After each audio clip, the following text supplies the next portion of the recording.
Ngayon, kanina, nagsimba ako, tapos, kumain. So, kanina, pero may pinuntahan akong importanteng lugar. Kasi, ilang araw na tong nagsa-search ba ako. Kasi, dito kasi sa Hongkong, merong mga online mga online na pwede kang bumili, katulad ng mga Shopee, Lazada.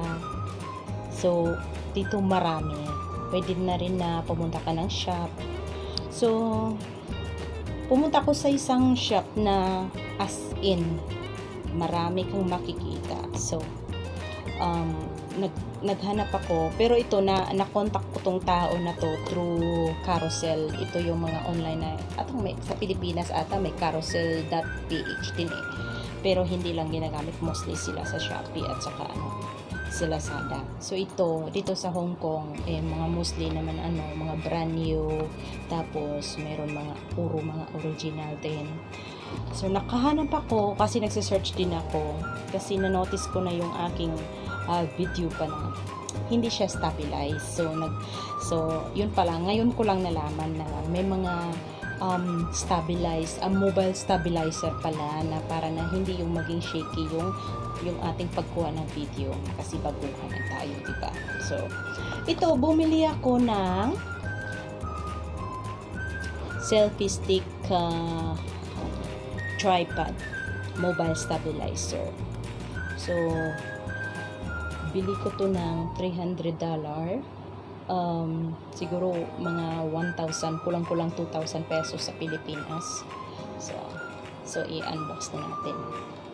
Tingnan natin kung anong sa loob, kasi kanina marami akong nakita, pero parang ito yung talaga sa akin. Why not na i-try ko? So buksan na natin.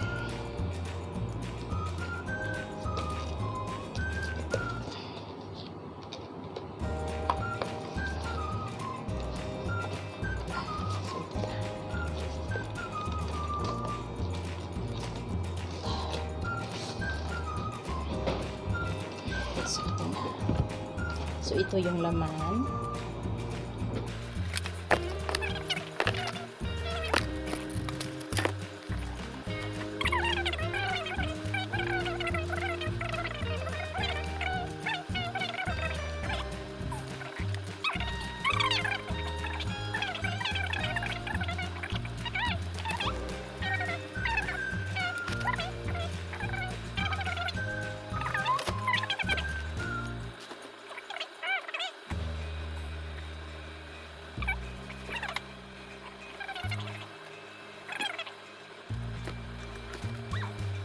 Tapos ganito.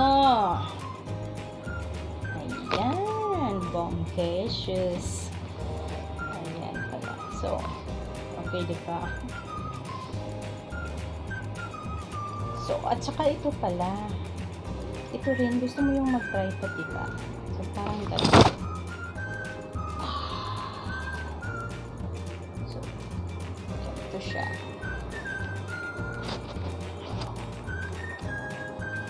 So parang ganun. So at least kung meron kang edi pwede mo na siyang stand.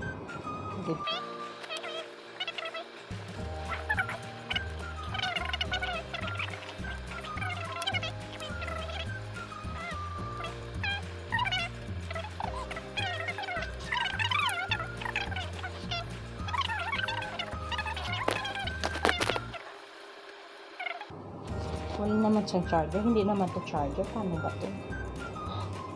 Parang hindi to charger. Hindi rin siya. Ewan ko.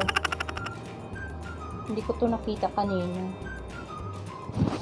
So ito, may mga yung yung manual niya, sari-sari naman. May Korean, may English, may Chinese. So ito na. So ito na yung aking laruan. So get ready na sa July 1. Diba? So, thank you mga langga. So, salamat po sa mga nagsasubscribe. Na maliit pa yung ating subscriber pero okay lang. Tibayan lang ng loob. Sige lang. Sa mga nag-subscribe, thank you. At saka sa hindi pa nag-subscribe,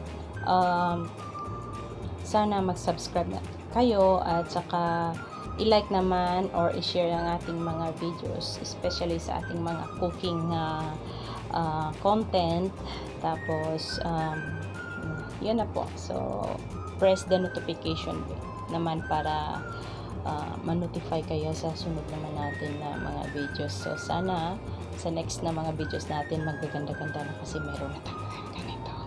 O sige, thank you mga langga, bye bye.